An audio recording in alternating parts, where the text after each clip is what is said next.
3 राज्यों में India alliance के हार के बाद अंदर घमासान मचा हुआ है और हमारे साथ उसी इंडिया अलायंस के सहयोगी लोकदल के प्रदेश अध्यक्ष रामाशीष राय जी हैं। जिस तरीके से कांग्रेस और समाजवादी पार्टी में उत्तर प्रदेश की बात करें, राजस्थान और मध्य प्रदेश में सीटों को लेकर विवाद मचा था।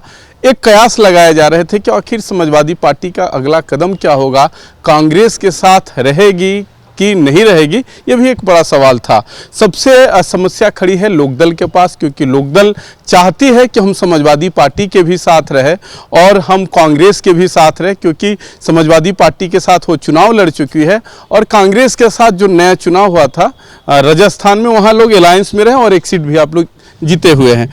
बड़ा दुविधा में आरएलडी खड़ी है, क्योंकि एक तरफ समाजवादी पार्टी से प्रेम, दूसरी तरफ कांग्रेस के प्रेम, और जिस तरीके से समाजवादी पार्टी और कांग्रेस के नेता एक दूसरे पर हमला कर रहे हैं। देखिए, लोकदल के लिए कोई दुविधा नहीं है। हमारे राष्ट्रीय अध्यक्ष राजस्थान में 6 सीट मांगे थे, लेकिन 1 सीट मिला और 1 सीट को ही हम लोग बड़ी अंतर से जीत गए हैं। उसके बावजूद भी हमारे पार्टी के राष्ट्रीय अध्यक्ष तेलंगाना में जाकर के कांग्रेस का प्रचार किए और कांग्रेस के लिए लोगों से वोट मांगे। उन्होंने तेलंगाना में बड़ा मेहनत किया है। तो लोकदल के लिए कोई दुविधा नहीं है। लोकदल अगर देश में लोकतंत्र और संवैधानिक संस्थानों को बचाने की लड़ाई लड़ी जा रही है, तो इसमें जो बड़ा दल है उसके साथ मिलकर के ही इस लड़ाई को जीती जा सकती है। लगातार समाजवादी पार्टी भी तो आरोप लगा रही है और अखिलेश यादव का एक बयान आया था जिसमें ने कहा कि ये हार इंडिया के लिए मजबूती का कारण बनेगा।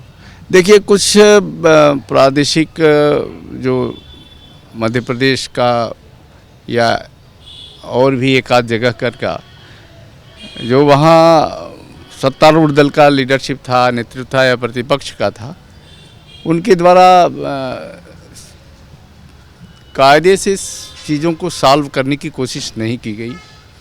अगर अखिलेश जी ने 6 सीट मांगे थे, 2-3 सीट पर भी बात बन सकती थी, तो शायद मामला बन सकता था।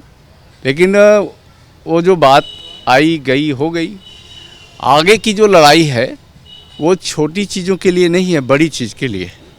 इसलिए बड़ी चीज़ की लड़ाई, जब बड़ी लड़ाई सामने हो तो त्याग करना पड़ता है। हर दल को त्याग करना पड़ेगा, छोटा दल हो या बड़ा दल हो।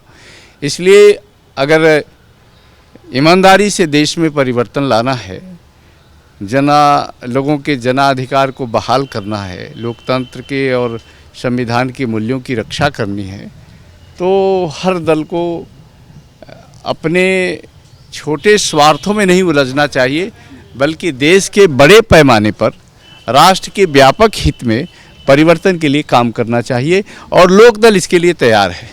लेकिन एक चर्चा है कि यहाँ पे नीतीश कुमार एक रैली करेंगे, एक रैली नहीं करेंगे, लगातार कई रैली करेंगे, और उस रैली में चर्चा है कि अखिलेश यादव तो बुलाए जाएंगे, लेकिन कांग्रेस को इस रैली से दूर रखा जाएगा, तब जब दावा किया जा रहा है कि इंडिया अलायंस एनडीए को पटकनी देगा।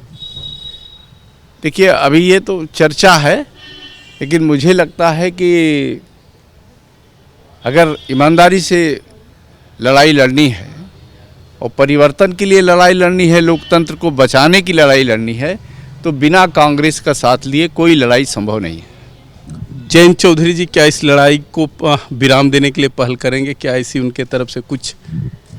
देखिए, जयंत चौधरी जी की स्पष्ट उनकी नीति है, उनका कहना स्पष्ट है कि अगर आप विपक्ष में हैं और परिवर्तन चाहते हैं तो मिल करके ही इस लड़ाई को लड़ी जा सकती है। लोकदल ने अपना स्टैंड क्लियर कर दिया। उन्होंने कहा कि बड़ी लड़ाई लड़ने के लिए बड़े दल का साथ देना जरूरी है। उनकी बातों से साफ लगा कि कांग्रेस के साथ मिलकर ही एनडीए को हराया जा सकता है। सहयोगी शहनवाज खान के साथ रजनीश पांडे, भारत एक्सप्रेस, लखनऊ।